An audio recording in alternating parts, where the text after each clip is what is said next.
Well, with ear infections and reactions to ear infection medication and Thanksgiving and bullshit glitches making my recordings with my laptop mic instead of my good mic all out of the way, it's finally time to talk about ponies again. With Nightmare Moon out of the way, it's also finally time to get to the slice of life kind of stuff that's going to take up the majority of the show. There's a few jerks and monsters to be antagonists down the road, but for the most part, they aren't the point. We're here to watch ponies be friends and slowly realize they're horrible at it. It's a tangent, but I think I should note again that it still confuses the crap out of me that Twilight took a day to get to Ponyville. This is the first shot in which we can see it, but Canterlot is visible from Ponyville. It's not like she had a pack, she didn't bring anything. Celestia makes the trip in minutes in the Parish Bride episode. Oh well, this one's never going to make sense, I'm just going to have to file it away. Welcome to a tale of how your friends can be complete assholes if you let them. Twilight gets 2 tickets for a fancy party, the Grand Galloping Gala. There's people throwing around that Princess Celestia likes to be a troll, and that idea probably started right here. She damn well knows Twilight has 5 friends and thus needs 6 tickets, but she did task her with learning a moral about friendship every week, so maybe she was just trying to make the first one easy. Well, maybe not easy, but it did force Twilight to learn something no matter what she did. Now, here's the thing about the gala. This is a story arc. Preparing for a party is a plot point touched upon by a significant number of episodes. Some shows have heroes on an epic quest to save the world over the course of a season. This show shoves that shit into the first episode so we get back to having some goddamn fun. Of course, not having the fate of the world riding on it doesn't change the fact that, by virtue of being the goal of the story arc, it's a bit of a looming shadow of doom. The gala is a sprawling mass of upper-crust misery, but let's let the ponies have their moment as they believe it to be the answer to all their hopes and dreams. We'll have plenty of time to watch those get crushed. Everyone has their reasons for wanting to go, and it plays out as solidifying their characterization. I guess for anyone who missed the memo from the first episode, well, it is nice to see it without the context of a doomsday scenario, because that's not going to crop up too often. The first episode showed us the virtues of the characters. Now it's time to see their vices, how far they'll go to get what they want. They aren't the pure goody two-shoes they look like at first glance. They do have the capacity to be pretty damn petty and selfish, except for Fluttershy. But she's got her pet bunny to be a shameless asshole for her. Applejack gets to show off a side of herself that didn't suit the context of the last episode. Capitalism. It seems like it would be easy to call Applejack greedy with how often she's concerned about earning money for the farm, but really it just comes off as very normal. She has plans for any money that she gets, her only concern is that the farm runs the best it possibly can. Never once mentioning getting rich, no matter how often she talks about money. Though I will say that Granny Smith's new hip being at the bottom of the list might work for comedic effect, but when you stop to think about it, she pretty much just said that an operation for her granny is lower priority than replacing farm equipment. Rainbow Dash should probably not be allowed near the gala.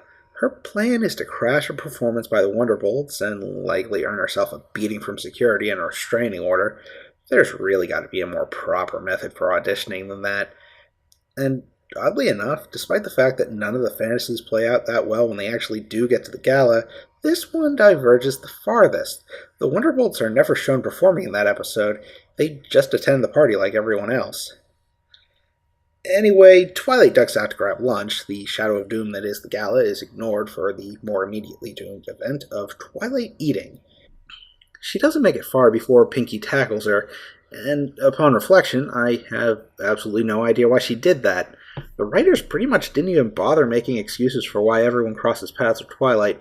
Dash was napping on Applejack's farm after Applejack had asked her for help. That's a pretty bold move. But Pinkie, I got nothing. Rarity and Fluttershy just show up too. Pinkie wants to go to the party because parties are her fucking thing, man. She kinda doesn't get the difference between the gala and a birthday party for a really, really rich 5-year-old, but whatever, that dream can get crushed with the rest of them. Rarity wants to marry some duke that's barely related to Princess Celestia. She apparently lets people call him her nephew and lets him call himself a prince. Questia is pretty lax about titles. The queen calls herself a princess, after all. The ethics of Rarity's plans are dubious at best and creepy at worst, but girls have been known to daydream about marrying famous people, so that's totally a thing. If we're going to make the obvious gender joke, men prefer to keep commitment out of their fantasies. Fluttershy wants to see Celestia's private gardens, which are only open to the public during the gala. There's really not much to say about her plan. My god, is there tons to say about how it actually turns out, but I've got a whole season to get through before I get to talk about it. Also, come to think of it, Angel stole the tickets. He's probably ticked that Fluttershy didn't just book it. So, like I said, everyone ends up being assholes. In the nicest way possible. They try to butter up Twilight left and right. Dash claims to have seen Twilight about to get rained on and saved her from it, but seeing as how she directly controls the weather, it's very likely she just created a storm and let it loose on everyone else, just to make herself look good. Twilight gets exactly what she asked for when she calls Dash out on this crap, which is to say, Dash ruins her lunch with Rain. Rarity drags Twilight away to play dress-up, ignoring the fact that she's hungry and just had her lunch ruined. Twilight buys into it for a bit, but Rarity can't hold her poker face long enough and ends up crushing her under the weight of her massive ego. And anyway, compared to the dresses they do end up wearing, I don't think anyone would have been that impressed if they showed up in matching saddles. Maybe it's a holdover from the early designs for the show, and if you read into it too much, it looked like Rarity designs bondage gear. Yeah. So Twilight leaves, and Applejack gets bonus points for actually offering food, but Twilight can't bring herself to accept and just runs off. And since I've decided to arbitrarily keep score, Fluttershy pretty much wins the game right here. She wasn't even doing her a favor for the tickets, even if it was Angel's idea and he is doing it for the tickets for her. There's even food involved. No, really, you win the game. Also, they broke into Twilight's house. Angel is actually pretty fucking shady. But if we have a winner, someone has to come in last place, and that'd be Pinkie. She throws Twilight a mini party in the streets and even sings about how Twilight should give her the tickets for doing so. Her plan was moronic on its own, but the real you suck at this moment comes from the fact that she gets the whole town in on the act. So we get an out-of-nowhere Benny Hill reference, complete with a pony-appropriate remix of Yakety Sax. Twilight eventually gets back into a corner and teleports away, through time apparently, because the next scene's set at night. Then again, it was a montage, so maybe she really was chased around town for hours. Everyone breaks into Twilight's house again, but this time to apologize, or maybe beg, then they just changed their tune when she flipped out, who's to say. Dash sure as hell was pleased when everyone else backed down, and only backed down herself because she noticed she was making an ass of herself. In the end, the moral they give us is irrelevant. I'm not really sure which part is the moral.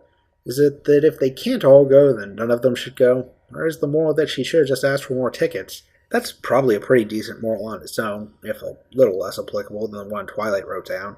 If you know the host of a party, you can always work out any issues with who's invited and who's not. That's good advice, really. But if we're going to go down that road, then I'd say the moral we can all take from this is, doesn't and guest usually mean to bring a date? I guess it didn't take him long to give the shippers some ammo.